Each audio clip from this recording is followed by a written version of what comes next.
Okay, let's dive into this. We're about to deconstruct a song that's, well, it's a lot more than just music. It's like a raw diagnosis of a modern crisis, all packed into a few minutes. And it kicks off with this line. Now, that's not just a lyric, right? It's this obsessive mantra. It's the sound of a mind that is just completely stuck in a loop of total and utter exhaustion. And boom, right there, we hit the central paradox of the entire song. On one side, you have the image of success. I'm in $1 million couch. On the other, a cry of pure despair. Put the gun to my brain, go bang. It's this artist who seems to have it all, yet is just consumed by this deep existential dread. So let's start there. Let's try to understand how Ghostemane even frames this feeling of being completely, utterly fed up. So Fed Up was released back in 2020 on his album Anti-Icon, and it's just this brutally honest self-portrait. It doesn't waste any time at all. It immediately confronts you with this harsh difference between public fame and private anguish. He's at the peak of material success, but personally, he's at rock bottom. All right, so let's peel back the first layer here and really look at the words themselves, because they read less like lyrics and more like a raw, direct confession. First up, fed up with the drugs. This is not a celebration. Not at all. It's an admission of pure exhaustion with addiction, the cycle of dependency that offers no real way out. Next, he goes after the relationships that come with being famous, fed up with the fake love. He feels totally isolated because all the affection he gets feels conditional, inauthentic. And then finally, he's just fed up with the fame itself.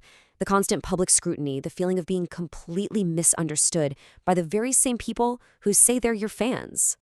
This contrast right here just brilliantly illustrates his core argument. He's comparing the past, back then I was in a van, to the present, I'm in $1 million couch.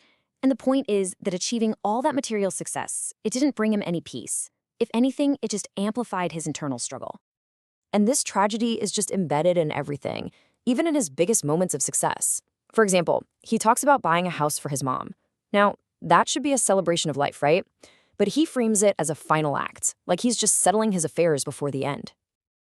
But okay, that's what the lyrics are saying. How does the music itself make us feel this collapse? Let's peel back the next layer, the sonic architecture of the song. The production here is an absolute masterclass in tension. You've got this distant, echoing guitar that's just dripping with sadness, but that's contrasted with these fast, sharp hi-hats that create this feeling of nervous anxiety. And underneath all of it is this deep, distorted 808 bass that feels like an oppressive weight. It literally places you right in the middle of that conflict. And his vocal performance really drives this all home. It's not aggressive, he's not screaming, it's exhausted. He uses this technique called vocal fry, that kind of low, creaky vibration in your voice, and then they drench the whole track in reverb. It makes him sound so tired, so distant. It's the sound of complete and total burnout. So his personal and artistic world is just collapsing. Where does he even look for answers? Well, this brings us to the philosophical core of the song. The song is posing this fundamental question, right? Where can you find any meaning, any comfort, when everything you thought would work, the drugs, the relationships, the success, has completely failed you?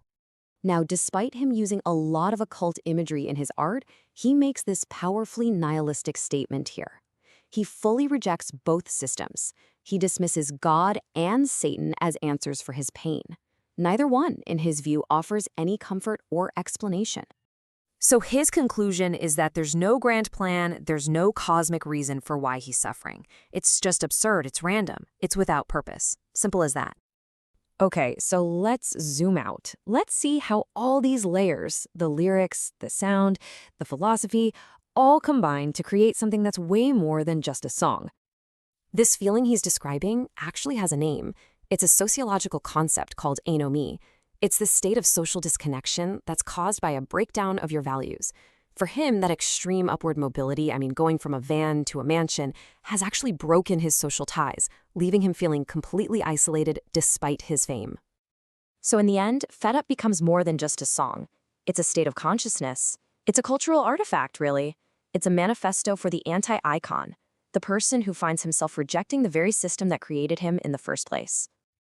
Ultimately, Fed Up leaves us all with a pretty provocative question to chew on. In a world that rewards the performance of authenticity, where suffering itself can become a brand, what does it even mean to be truly authentic? How do we recognize the real thing?